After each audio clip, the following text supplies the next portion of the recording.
Assalamu alaikum wa rahmatullahi wa barakatuh. Peace be upon you and God's mercy and His blessings. My name is Muhammad Muslim and I'm going to tell you how I came into Islam. I grew up in Sweden. I was born in the late 50s. I grew up as most people, which means really without much thought of religion. But as I got older, about 20, 21, I started thinking about what's happening around in the world. Everything seems to be just working for their own immediate gain and no thought about the future. And I started getting very concerned about how things are in the world. And without really having been particularly interested in religion, or rather I used to say that I was actively disinterested in religion, I started pondering over what is the meaning of life, what happens after death, etc., all these big existential questions. I started wondering and pondering, and during this process, I suppose I became a bit aloof from my friends and the things that they like to do. And after a lot of thinking, I came to a few conclusions.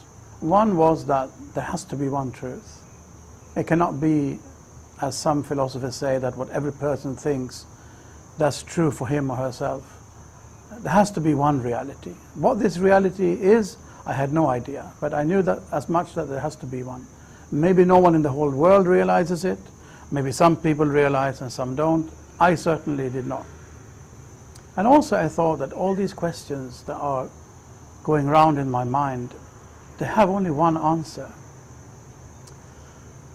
And this one answer will be so simple that 1 and 1 makes 2. It has to be simpler than that.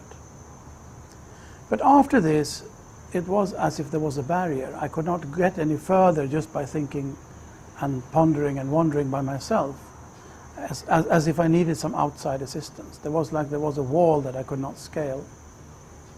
Anyway, during this process, I also quit college for the 4th time, and I went to the north of Sweden where my sister and brother-in-law had a farm. They were trying to live original lifestyle. They used to call them the green wavers, like the green wave. There was a green wave in the 70s, people trying to get back to a more natural way of life.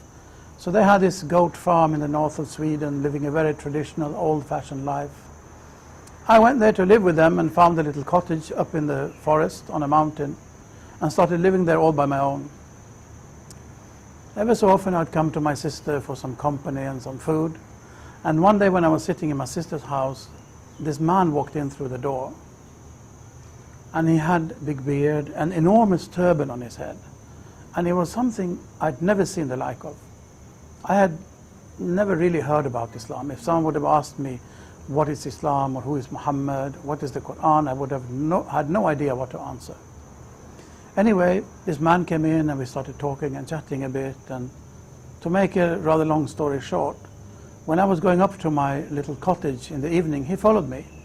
Now this was near midsummer in the north of Sweden in 1980. And through this very short and bright summer's night, this man started telling me about Islam. I don't really remember what he said, but I do remember the impression that he left me with.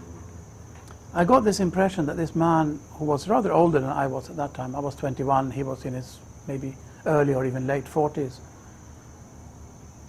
I was almost compelled to ask him that you have lived in this country for such a long time. How come you can have such a soft heart? Now, this must be rather a strange question to ask someone that you have known for a total of a few hours. But his answer was even more strange, because he said, I don't know if I can explain it, but maybe I can show you. And he stood out there in my little room. There was only one room really in the cottage. He stood up there in my cottage and without any hesitation said the Islamic call to prayer, the adhan. And then he started saying his prayers. I realize now it must have been the morning prayers. Having talked through the night, this was time for the morning prayers. And as I was sitting there on my little kitchen, traditional Swedish kitchen settee, of a wooden settee, I was sitting there cross-legged in a corner of the settee, and he was now praying in front of me, showing me how to keep your heart soft in this harsh and cold world. But it was so powerful, it was overawing. Out of awe, I was not even able to watch. I had to lower my gaze. So I'm sitting there in the settee with my gaze lowered, and he is praying there in front of me. After praying, after his prayers, he sat down and did some meditation, you can call it, some dhikr, we call it in Islam, some remembrance of God. And I do not honestly remember now if it was during the prayers or after the prayers, during the remembrance, that it was like there was and this sounds almost a bit funny, but as there was a ray of light from the heavens straight into my heart, that there is only one God. Suddenly I just knew there is only one God. And I realized that this person, this man has what I'm looking after. This is the thing, at least for me. So I decided there and then to follow him. He had mentioned through the night when we were talking that he was going to Pakistan. He had I think he used the term his guru, meaning his spiritual leader in Pakistan. We do not use the term guru in Islam, but to make me understand what he meant, I think he used that term. And I'm going to visit him, so if you dare, you can come with me. Not if you have time or if you can afford it or something as worldly as that, but if you have the courage, you can come with me. So I decided there and then I'm going to go with him to Pakistan. So within a week or 10 days, we got our passports and visas and everything together, and we went to Pakistan.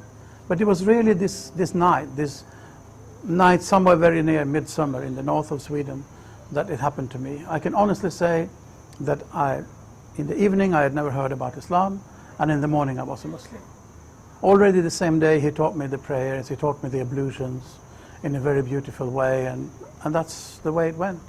I went with him to Pakistan, spent my first Ramadan, my first fasting month in Pakistan, traveled with him to Morocco, spent 3 months in Morocco, and both with him and on my own traveled around Europe, visited a lot of places where Muslims live, and ended up after a couple of years as a student in a Muslim,